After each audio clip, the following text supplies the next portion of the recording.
The entire ballroom of the Grand Oak Hotel fell silent.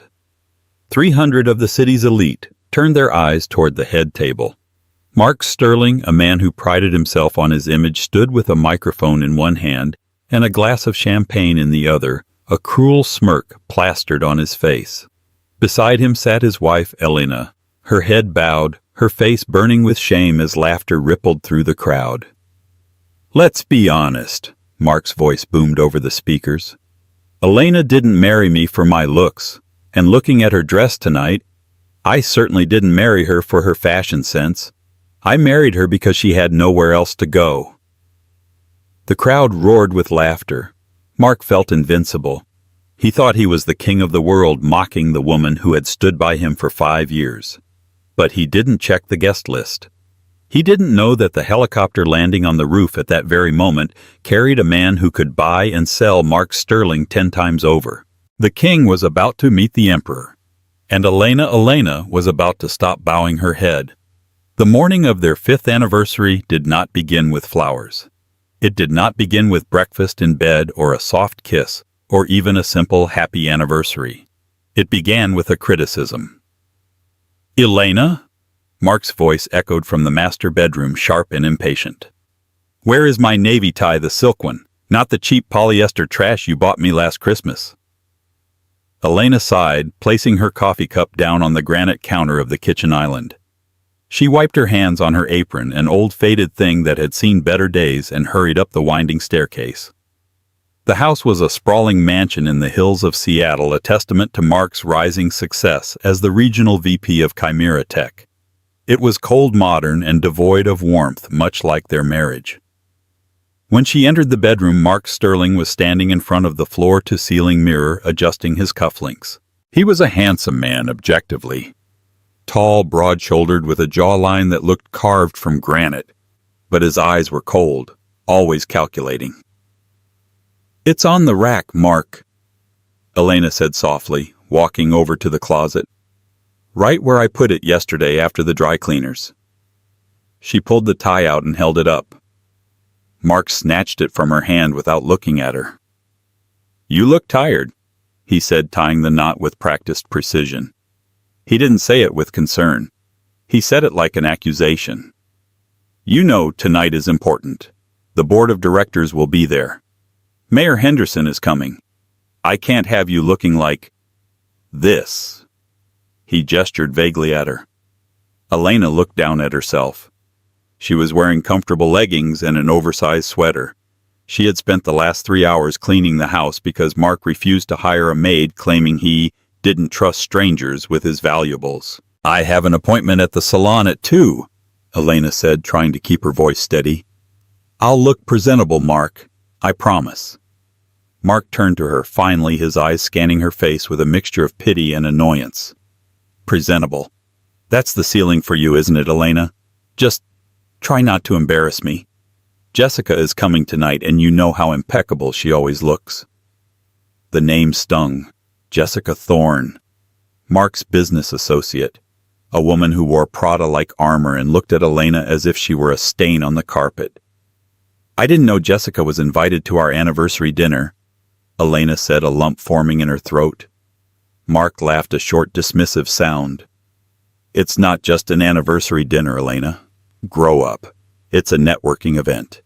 My anniversary is just the excuse to get the investors in one room. Don't make this about your sentimental fantasies." He grabbed his briefcase and brushed past her, checking his reflection one last time. "Here," he said, pulling a few $100 bills from his wallet and tossing them onto the unmade bed. "Buy yourself some new shoes. The ones you wore last year look like something a librarian would wear to a funeral." Elena watched the bills flutter onto the duvet. "Mark, the dinner is black tie. A decent pair of heels costs—" "Make it work," he interrupted, walking out the door. "You're good at being thrifty, aren't you? It's how you grew up. Stick to what you know." The door slammed shut downstairs. Elena stood alone in the massive, silent bedroom. She walked over to the window and watched Mark's Porsche speed out of the driveway. She picked up the money. $300. For shoes, makeup, and accessories for the biggest gala of the year. It was an impossible task, and he knew it. He wanted her to fail. He wanted her to look cheap so he could shine brighter by comparison. Elena walked to her closet and pushed aside the modest clothes Mark allowed her to wear. She reached into the very back behind a loose panel in the wall that she had discovered years ago. She pulled out a small velvet box and a burner phone. She opened the phone. There was only one number saved in it. She stared at it for a long time. "Not yet," she whispered to herself. "I promised Dad I'd give it 5 years. I have to know if he loves me or if he just loves the control." But as she looked at the crumpled bills on the bed, she realized she already knew the answer. By 1:00 p.m., the house was spotless. Elena had scrubbed the floors until her knees ached.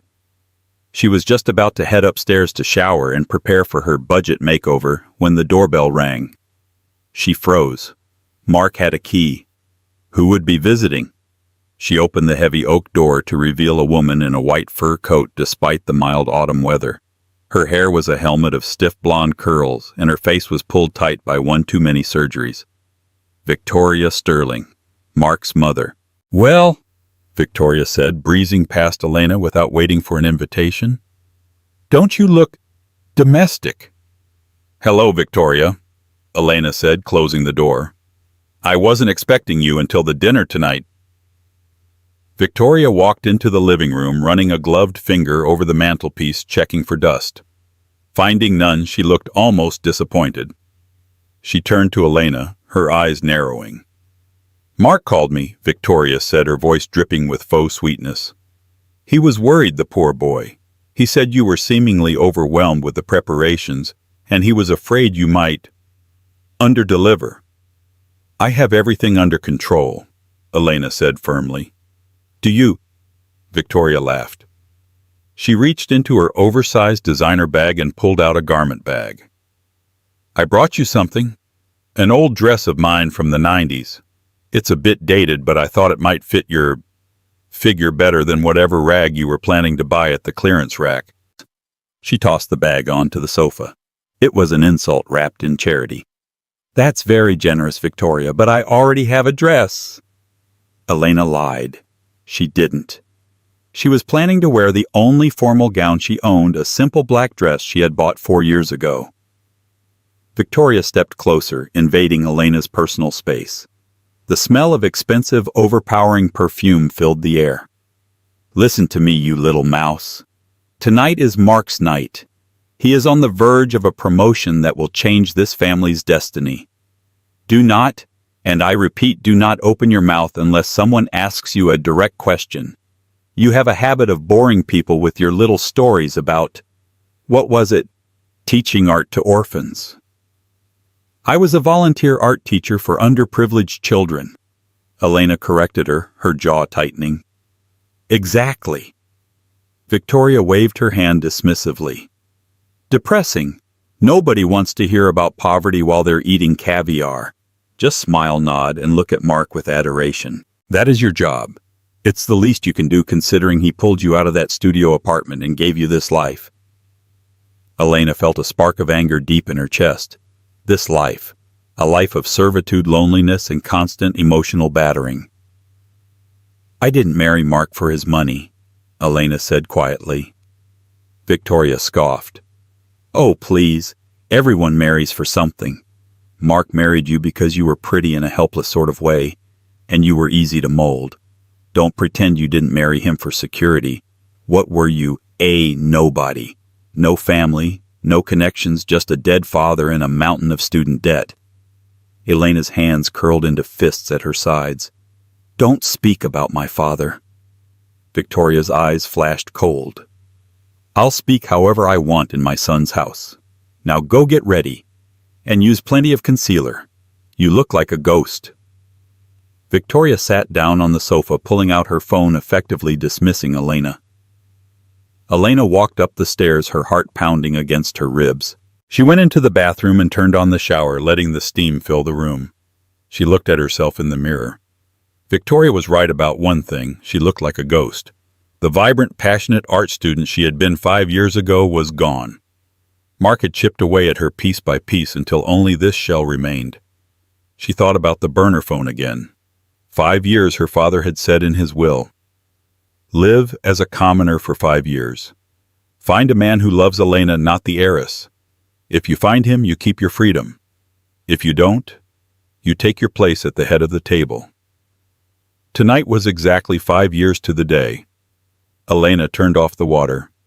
She didn't cry. She was done crying. She reached for her makeup kit. She didn't use the money Mark gave her. Instead, she reached into her jewelry box and pulled out a pair of earrings. They looked like simple glass costume jewelry to the untrained eye. Mark had told her to throw them away years ago. But they weren't glass.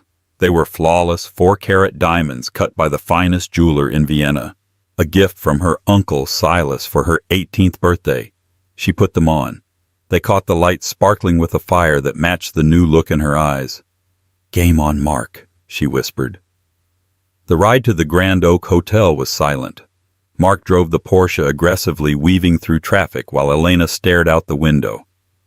She was wearing the simple black dress, but she had altered the neckline herself an hour ago, plunging it slightly deeper, making it look more elegant, more daring. With the diamond earrings and her hair swept up in a severe chic chignon, she looked regal. But Mark hadn't even looked at her. He was too busy on a Bluetooth call with Jessica. "Yes, I secured the private booth for the after-party," Mark was saying, laughing charmlessly. "Don't worry, Jess. The contract is as good as signed. Once the CEO retires next month, that VP spot is mine. I'll be running the entire West Coast division." He paused, listening to something Jessica said on the other end. Mark glanced sideways at Elena, his lip curling. "She's here. Don't worry, I told her the rules. She won't get in the way." Elena stared straight ahead, her face a mask of calm. Inside, a bridge was burning. They arrived at the hotel. Valets in red vests rushed to open the doors. Camera flashes popped as they stepped onto the red carpet. This was a high-profile event, the Sterling Anniversary Gala, funded by the company as a PR stunt. "Smile," Mark hissed through his teeth, grabbing Elena's arm. His grip was tight, bordering on painful. "And stand up straight." Elena smiled. But it wasn't the submissive smile he was used to. It was a cold, sharp smile. She pulled her arm from his grip gently but firmly and walked beside him, not behind him. They entered the ballroom. It was a sea of tuxedos and designer gowns. Crystal chandeliers the size of small cars hung from the ceiling. A string quartet played Mozart in the corner. "Mark," a booming voice called out. It was Gary Reynolds, one of Mark's sycophantic colleagues. He walked over, a champagne flute in hand, eyeing Elena up and down. "Happy anniversary, you two." 5 years, huh? That's a lifetime in this town," Gary joked. He looked at Elena. "And Elena, you look nice. Very simple. I like a woman who knows her place and doesn't try to outshine her husband." "Thank you, Gary," Elena said, her voice smooth as silk. "I find that simplicity often hides the most value. Unlike some things that are just loud and empty." Gary blinked, confused. Mark stiffened.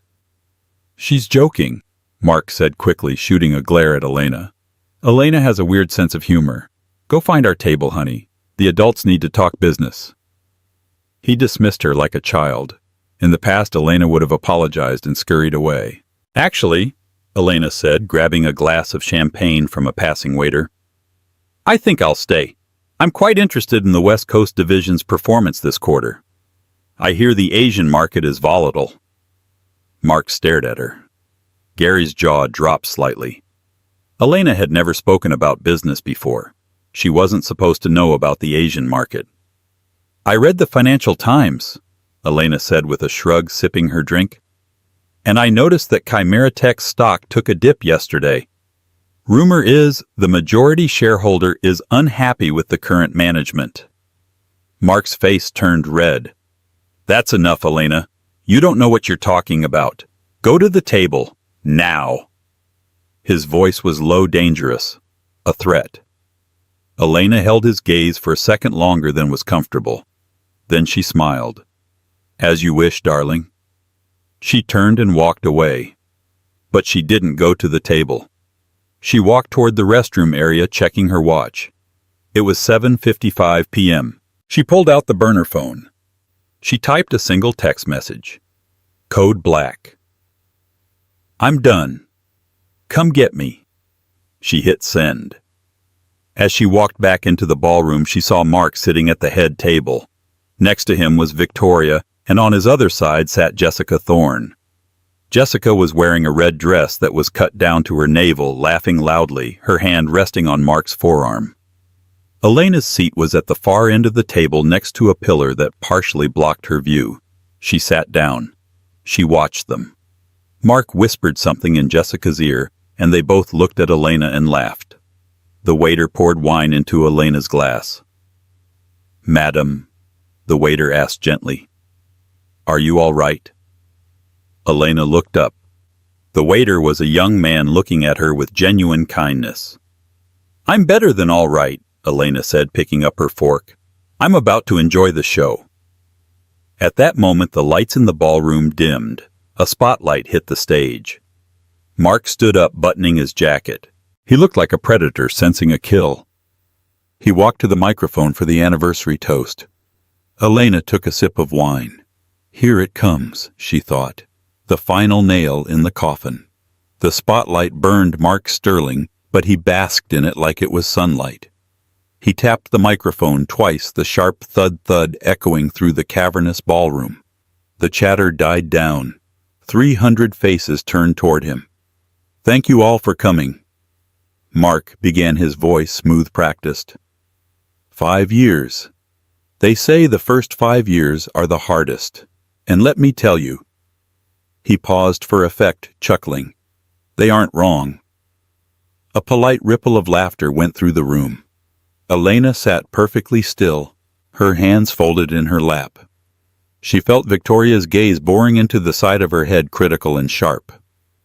"When I met Elena," Mark continued, gesturing vaguely toward the dark corner where his wife sat, "she was working 2 jobs just to pay rent on a closet-sized apartment. She had holes in her shoes."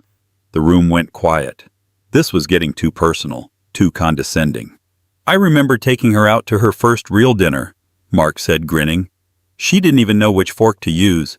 It was adorable, really, like watching a stray cat try to eat from a crystal bowl." Jessica Thorne, sitting next to Mark, covered her mouth to hide a giggle. The sound was amplified by the microphone Mark was holding too close. "But I'm a charitable man," Mark declared, raising his champagne glass.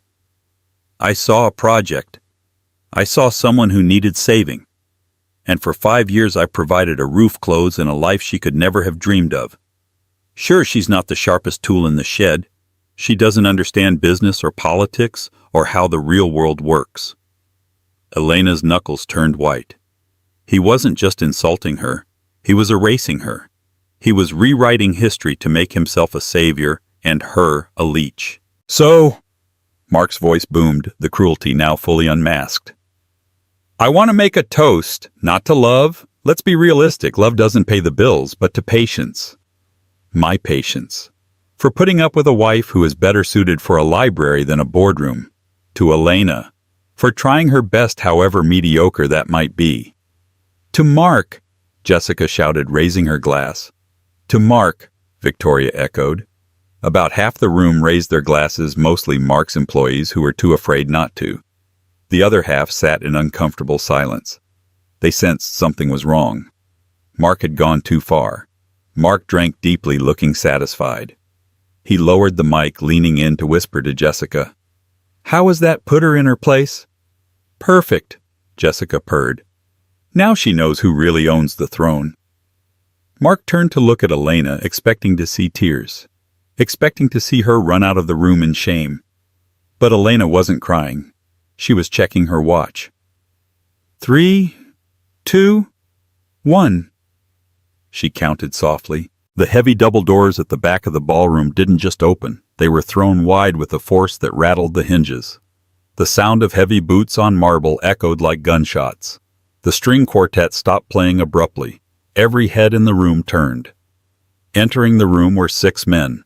They were massive, dressed not in tuxedos but in tactical black suits with earpieces. They moved with the precision of a military unit fanning out to secure the perimeter of the room. "What is this?" Mark shouted into the microphone, his authority wavering. "Security!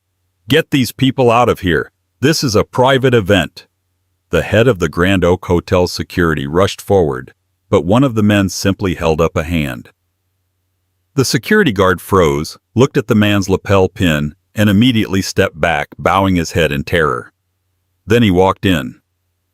He was an older man, perhaps in his 60s, but he moved with the vigor of a man half his age. He wore a tuxedo that cost more than Mark's Porsche. He had silver hair swept back, a neatly trimmed beard, and eyes that were the color of cold steel. He carried a cane topped with a silver wolf's head, but he didn't seem to need it for walking. He used it as a weapon of intimidation. The room gasped. "Is that—" someone whispered near the front. "No, it can't be," another voice hissed. "He doesn't leave Europe. It's Silas Blackwood." A banker at table 4 said, his face draining of color. "The head of the Blackwood Consortium. He owns everything." Mark squinted. He knew the name Blackwood. Everyone in business knew the name. The Blackwood Consortium was a global shadow empire shipping tech, pharmaceuticals, real estate. They ate companies like Chimera Tech for breakfast. But why was Silas Blackwood here? Mark, ever the opportunist, straightened his tie. He assumed this was a surprise visit for business. Maybe Blackwood wanted to acquire Chimera Tech. This was his chance. Mark stepped off the stage and walked down the aisle toward the terrifying figure, hand extended. "Mr. Blackwood," Mark said, putting on his best salesman smile. "What an honor. I'm Mark Sterling, VP of Chimera Tech. I assume you're here to discuss the merger. Please take my seat at the head table." Silas Blackwood didn't break stride. He didn't even look at Mark. He walked straight through him, his shoulder checking Mark so hard that Mark stumbled and nearly fell into a waiter. "Hey," Mark indignantly sputtered. "I am talking to you." Silas stopped. He turned slowly, looking at Mark as if he were a piece of gum stuck to his shoe. "I don't speak to servants," Silas rumbled. His voice was deep, gravelly, and commanded absolute silence. He turned his back on Mark and continued walking. He wasn't walking toward the stage. He wasn't walking toward the mayor or the board of directors. He was walking toward the dark corner near the kitchen, toward the pillar, toward Elena. Mark watched in confusion. "What is he doing?" "That's just my wife." Elena stood up. She smoothed her dress. Silas Blackwood, the man who made prime ministers nervous, stopped in front of Elena. He dropped his cane. It clattered to the floor. He opened his arms. "Little wolf," Silas said, his voice cracking with emotion. "The exile is over." Elena stepped forward and embraced the billionaire. "Hello, Uncle Silas." The silence in the room was absolute. You could hear a pin drop. Mark's glass slipped from his hand and shattered on the floor. The silence that followed the crashing of the double doors was heavy, physical. It pressed down on the 300 guests in the Grand Oak Ballroom like a sudden change in atmospheric pressure. Mark Sterling stood frozen on the stage, the microphone feedback whining softly in his limp hand. He had been in the middle of a sentence, a final jab at his wife's expense, but the words had died in his throat. At the entrance of the ballroom, the air seemed to drop 10 degrees. It wasn't just an interruption, it was an invasion. 6 men entered first.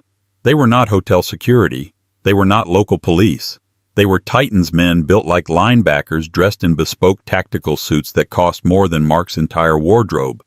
They moved with a fluid, lethal synchronization, fanning out to secure the perimeter of the room. One of them, a man with a scar running through his eyebrow, locked eyes with the head of the hotel's security team. The hotel guard, a man who usually bullied the waitstaff, audibly swallowed and took a step back, lowering his gaze to the floor. Then the center of the formation parted. He stepped through the gap, and the sound of his cane hitting the marble floor echoed like a judge's gavel. Click, step, click, step. He was an older man, perhaps in his late 60s, but age had not softened him. It had only distilled him into something harder, sharper. He wore a tuxedo of midnight blue velvet cut in a style that was both archaic and timeless. His silver hair was swept back from a forehead etched with the lines of 1,000 difficult decisions.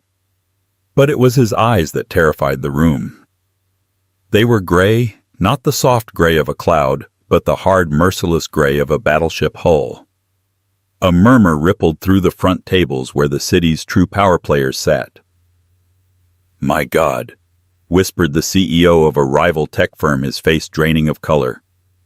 "That's him." "It can't be," his wife hissed back. "He hasn't left Zurich in a decade." "It's Silas Blackwood," the CEO said, his voice trembling. "The Wolf of Zurich, the chairman of the consortium." The name traveled through the room like a virus. Blackwood. Mark Sterling squinted against the stage lights. He heard the name and his heart gave a strange, hopeful flutter. He knew the Blackwood consortium. Everyone in the tech world knew them. They were the whales of the global market. They owned shipping lines, pharmaceutical giants, and rare earth mines. If Chimera Tech was a speedboat, the Blackwood consortium was the ocean it floated on. Mark's arrogance, bruised but not broken, surged back to the surface. Of course, he thought. This is a surprise inspection, a potential acquisition. They're here for me. He quickly buttoned his jacket, fixed his tie, and plastered on his best sales smile. He forgot about Elena. He forgot about his cruel toast. He saw only opportunity walking toward him. "Mr. Blackwood," Mark's voice boomed over the speakers, regaining its false confidence. "What an incredible surprise! I'm Mark Sterling, the Vice President of Chimera Tech. Please come to the head table. We can make room." Mark hopped off the stage, rushing down the aisle to meet the billionaire, his hand extended for a handshake that would seal his destiny. "I assume you're here to discuss the Q3 reports," Mark said, closing the distance. "I was just telling the board that our Asian expansion is ripe for—" Silas Blackwood did not slow down. He did not blink. He walked as if Mark Sterling did not exist. As Mark stepped into his path, one of the bodyguards moved a blur of motion, but Silas held up a single gloved hand. The bodyguard froze. Silas continued walking. Mark stood directly in his way, hand out, smile freezing on his face. "Mr. Blackwood," Mark asked, confusion seeping into his tone. Silas finally looked at him. The gaze was physical. It felt like being scanned by a predator deciding which bone to break first. "Move," Silas rumbled. His voice was deep, a tectonic grind of gravel and authority. Excuse me," Mark stammered. "I'm the host. I'm the VP of—" Silas didn't stop. He simply walked through the space Mark was occupying. He shoulder-checked Mark with a shocking amount of force for a man of his age. Mark spun around, stumbling, his champagne glass flying from his hand and shattering on the floor. "Hey!" Mark shouted, his ego flaring up. "You can't just shove me. I am talking to you. Who do you think you are?" Silas stopped. He turned slowly, pivoting on his silver-headed cane. The entire room held its breath. "I don't speak to servants," Silas said. The words were quiet, but they carried to the back of the room. "Servants!"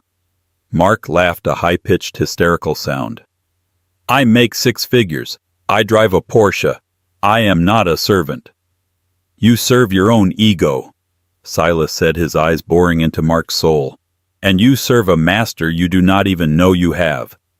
But you are right about one thing, Mr. Sterling. You are not a servant. Servants have dignity. You are a parasite." Mark opened his mouth to retort, but Silas had already turned his back. The billionaire continued his march. He wasn't walking toward the mayor. He wasn't walking toward the board of directors.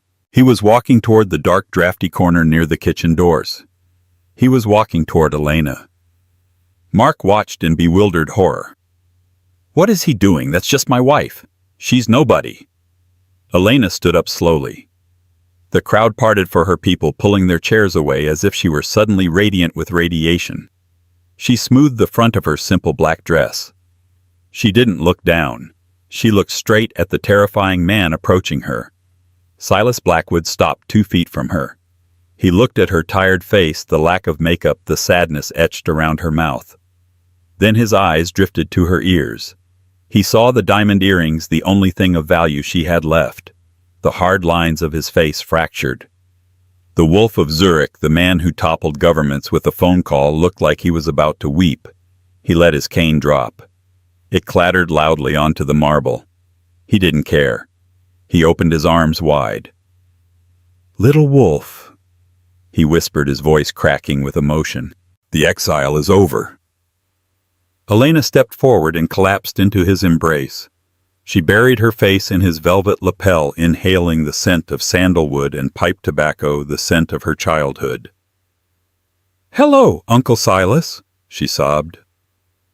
A collective gasp sucked the air out of the room. It sounded like a physical blow. "Uncle!" Victoria Sterling shrieked from the head table, her face pale beneath her layers of foundation. "That's impossible. Her father was a painter, a nobody."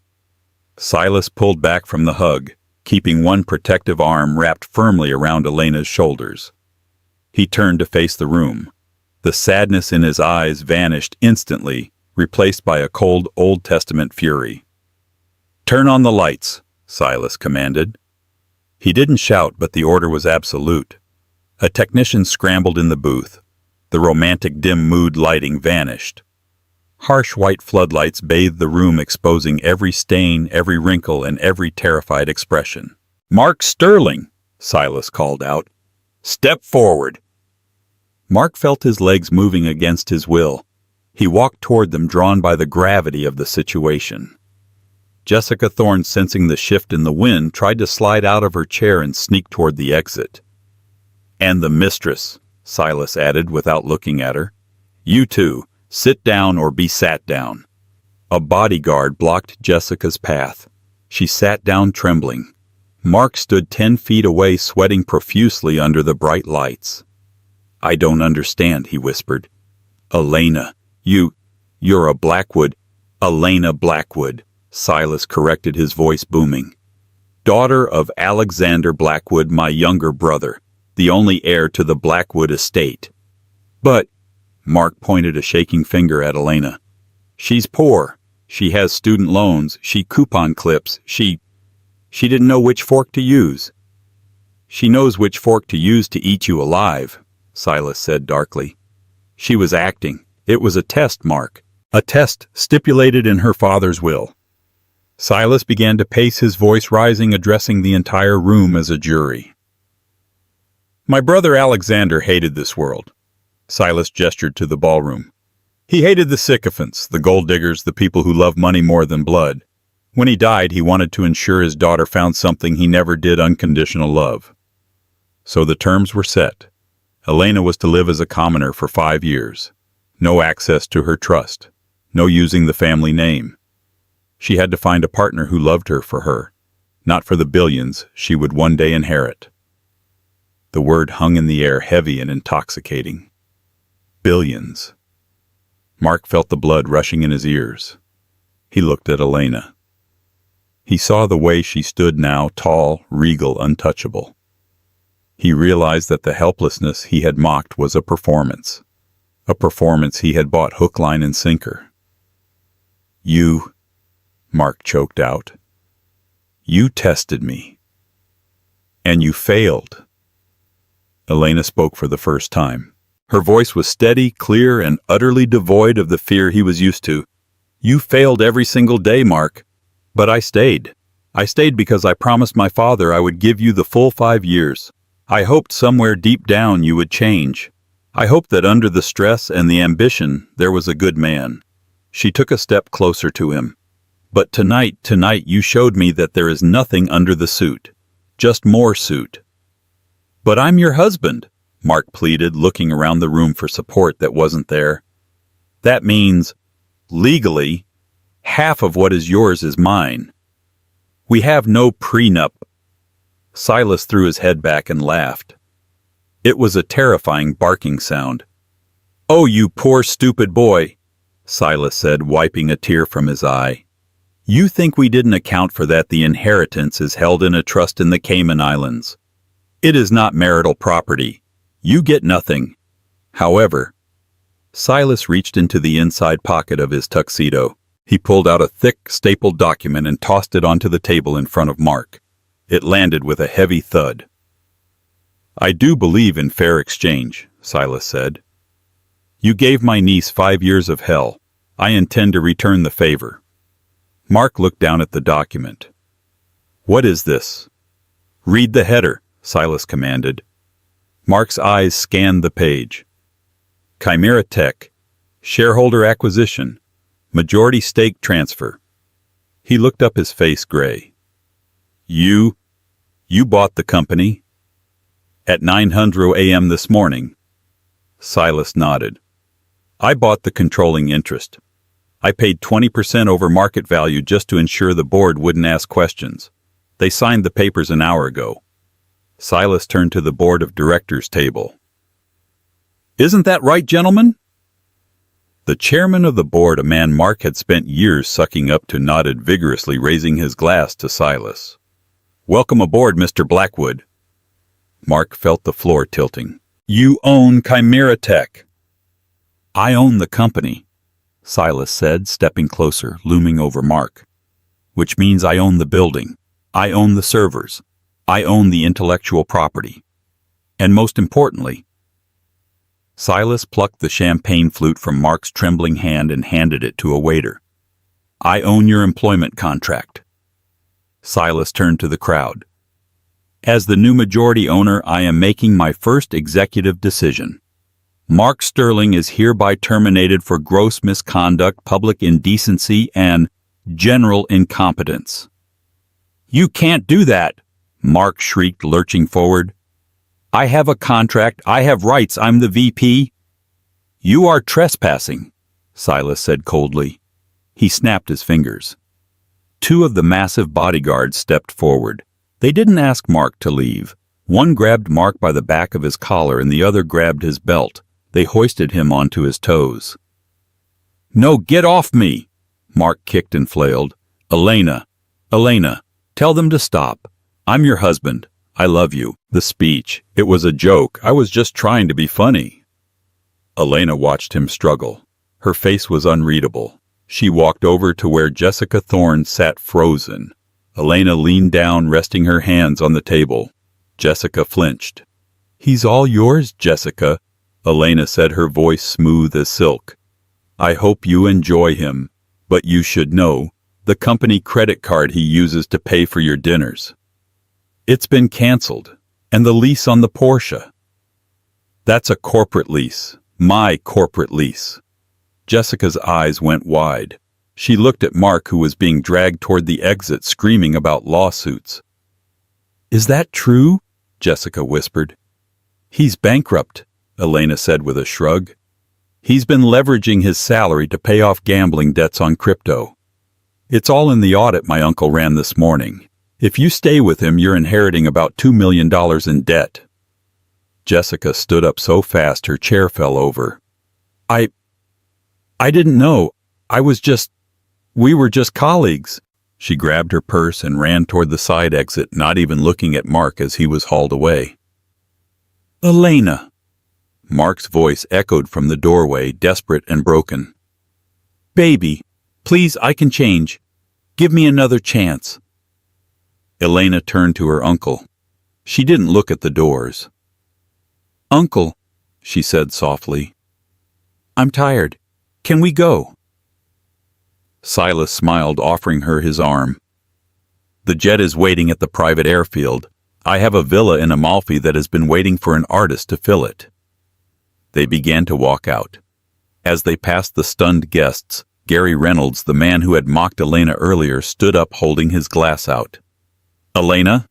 Gary stammered, a desperate, sycophantic smile on his face. I just want to say, I always knew you were special. If there's anything you need... Elena stopped. She looked at Gary. She didn't say a word. She just laughed. It wasn't a cruel laugh, but a light, airy sound of pure freedom. She kept walking, leaving him standing there with his cheap wine and his fake smile. The doors swung shut behind them, leaving the elite of Seattle in a room that suddenly felt very small and very empty. The ballroom doors of the Grand Oak Hotel swung shut behind Mark Sterling, but the silence that followed was louder than the applause he used to crave. He stood in the lobby, dazed. The transition from being the man of the hour to a pariah had happened in less than 10 minutes. He looked around for Jessica Thorne. She was standing near the valet stand, furiously typing on her phone. "Jess," Mark said, his voice hoarse. He reached out to touch her arm. "Jess, wait. We need to strategize. Blackwood is bluffing. He can't just fire me like that without a tribunal. I have rights." Jessica recoiled as if he were contagious.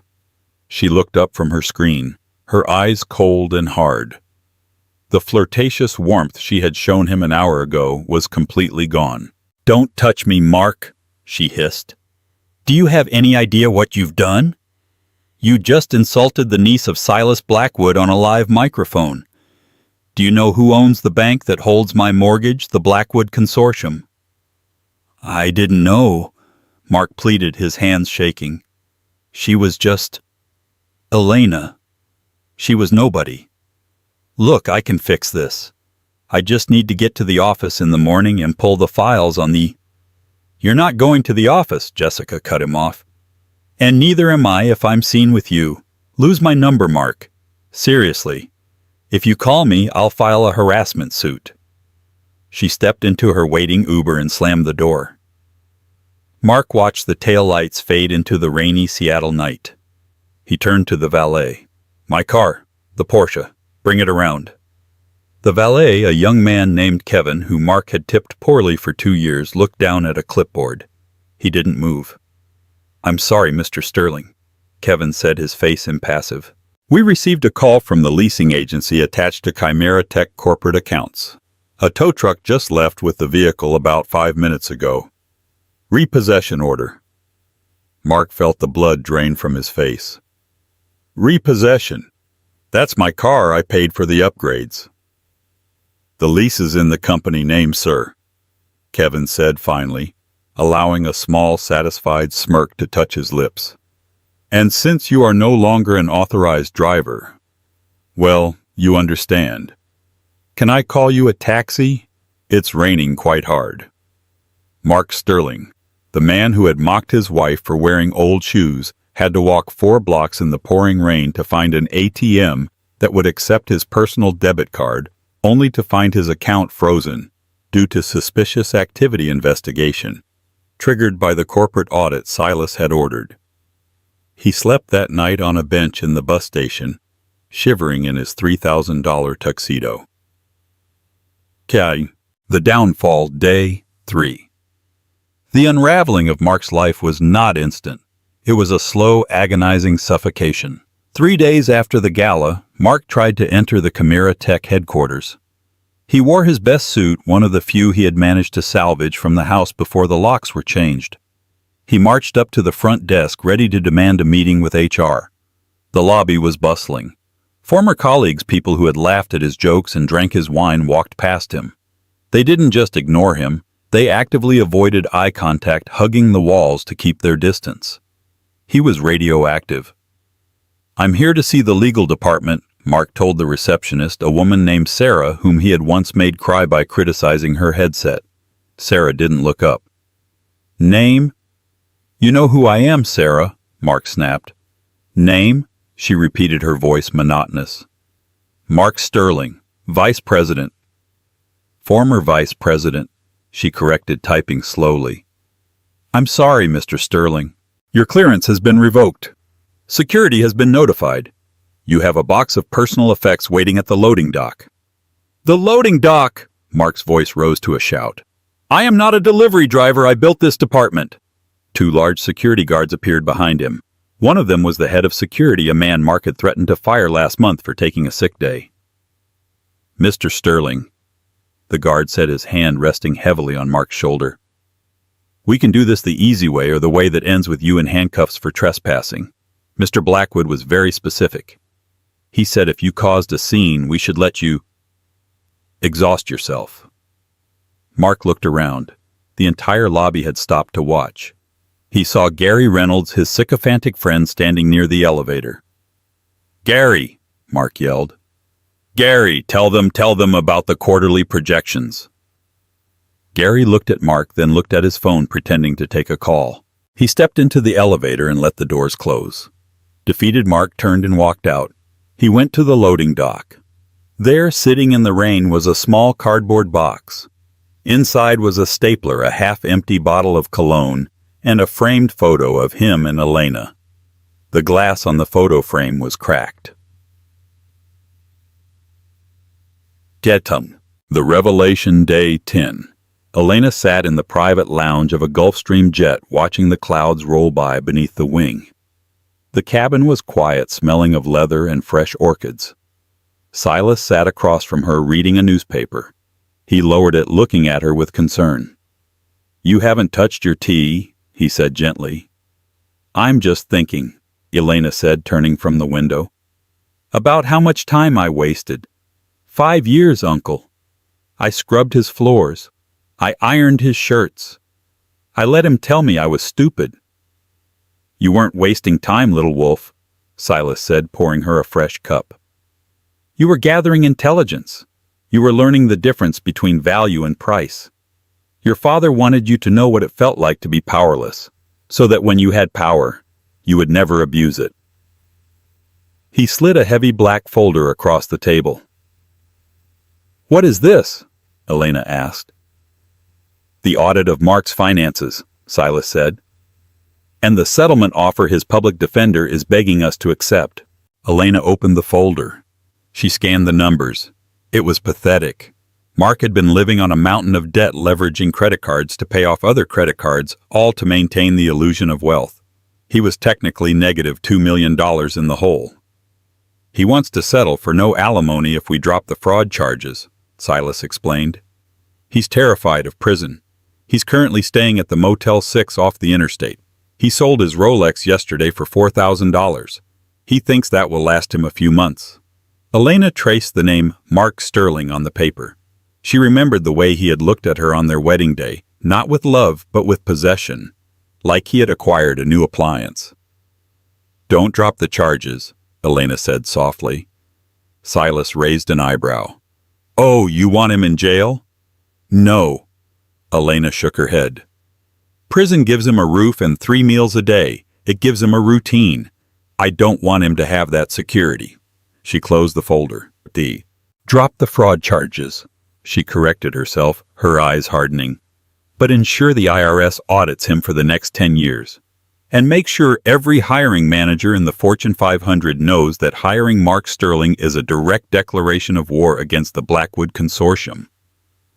Silas smiled a slow, terrifying expression. "So you want him to be free, but unemployable." "He told me I wouldn't survive a day in the real world without him," Elena said, taking a sip of her tea. "I want to see how he survives the real world without me." The final meeting, day 14. Mark sat in the small conference room of the law firm. He looked 10 years older. He hadn't shaved in days and his suit was wrinkled. He kept tapping his foot nervously. The door opened. Mark stood up, straightening his tie, instinctively trying to summon his old arrogance. But it wasn't Elena who walked in. It was a lawyer, a woman with sharp glasses and a sharper suit, and behind her, Silas Blackwood. "Where is she?" Mark asked, his voice cracking. "I need to talk to my wife." "Ex-wife," Silas corrected, sitting down at the head of the table. "And she has no interest in speaking to you. She's currently in Tuscany inspecting a vineyard she just purchased. She finds the air there cleaner." Mark slumped back into his chair. "This isn't fair. I made a mistake. One bad speech, one bad night. You can't destroy a man's life over a joke." "It wasn't a joke, Mark," Silas said, his voice low and dangerous. "It was a confession. You showed the world exactly who you are. We're just helping the world react accordingly." The lawyer pushed a stack of papers toward Mark. "The divorce decree," the lawyer said. "Sign here, here, and here. By signing, you acknowledge that you have no claim to any Blackwood assets. You also acknowledge that the loan provided by Chimera Tech for your home is in default, and you agree to vacate the premises immediately." "Oh, wait. You've already been evicted. My apologies." Mark stared at the papers. "What about my severance? I was a VP. I have a contract." Your contract had a morality clause. Silas noted, checking his watch. Publicly humiliating your spouse and damaging the company's reputation voids your severance. You get nothing, Mark. Actually, that's not true. You get to keep your debts. Mark gripped the pen. His hand was shaking so violently he could barely hold it. I loved her. Mark whispered, a tear leaking out of his eye. It was a tear of self-pity, not regret. In my own way, I took care of her. You kept her as a pet, Silas said, standing up. And now the cage is open. Mark signed. The scratching of the pen sounded like a scream in the quiet room. As Silas turned to leave, Mark looked up. Mr. Blackwood, Mark called out. What? What is she worth? Really? Silas paused at the door. He didn't turn around. Elena's personal trust fund inherited from her father matures this year, Silas said, staring at the doorframe. It is valued at approximately $400 million. The Blackwood estate she will one day inherit is in the billions. Mark gasped. The air left his lungs. He had been married to $400 million, and he had treated her like a servant because she wouldn't buy a $50 tie. But, Silas added, finally turning to look at the broken man one last time, her dignity, that is priceless, and you couldn't afford it. Epilogue: The Painter of Amalfi. 6 months later. The Amalfi coast was bathed in the golden light of late afternoon. The sea sparkled like crushed diamonds stretching out to meet the endless blue sky. On the terrace of a villa that sat perched on the cliffs, Elena stood before a large canvas. She was wearing a linen dress, paint smudged on her cheek, her hair loose and blowing in the salty breeze. She looked nothing like the woman in the gray leggings who had cleaned Mark's floor. She looked vibrant, alive. She was painting a storm. Dark, swirling clouds of charcoal and navy, chaotic and angry. But in the center of the storm, breaking through the darkness, was a single piercing beam of gold light. "It's beautiful," a voice said. Elena turned. A man was standing there. He was tall, with kind eyes and a smile that didn't feel calculated. His name was Julian, a curator from the gallery in Florence that had just offered to host her first solo exhibition. He didn't know she was a Blackwood, he only knew she was Elena the artist. "It feels violent," Julian said, stepping closer to the painting. "But hopeful." "It's a memory," Elena said, wiping her hands on a rag, "of a storm I survived." "Did the storm pass?" Julian asked, looking at her. "No." Elena smiled, looking out at the ocean. "I just learned how to be the lightning instead of the thunder." The butler arrived with a silver tray. On it was a single letter forwarded from the United States. The handwriting was messy, desperate. It was from Mark. Julian looked at the letter. Bad news. Elena picked up the envelope. She didn't open it. She didn't need to read his begging. She didn't need to read about his new job as a shift manager at a warehouse or his lonely nights in a studio apartment. She knew the story. She had written the ending. She walked over to the stone railing of the terrace. Below, the waves crashed against the rocks. "Just junk mail," Elena said. She held the letter over the edge and let go. The wind caught it immediately. It swirled in the air, dancing for a moment before plummeting down, down, down into the churning white foam of the sea. It was gone in an instant. Elena took a deep breath, filling her lungs with the scent of lemons and sea salt. She turned back to Julian and her painting. "Now," Elena said, picking up her brush, "shall we discuss the gallery opening? I have an idea for the centerpiece." She dipped her brush into the gold paint. The past was at the bottom of the ocean. The future was bright, and for the first time in her life the canvas belonged entirely to her. And that is the story of how Mark Sterling learned the most expensive lesson of his life. Never mistake silence for weakness, and never judge a book by its cover, especially when that book owns the library. Elena proved that true worth isn't about the clothes you wear or the car you drive, but the dignity you carry within you. What did you think of Mark's punishment? Did he deserve to lose everything? Or was it too harsh? Let me know your thoughts in the comments below. If you enjoyed this story of justice and karma, please hit the like button.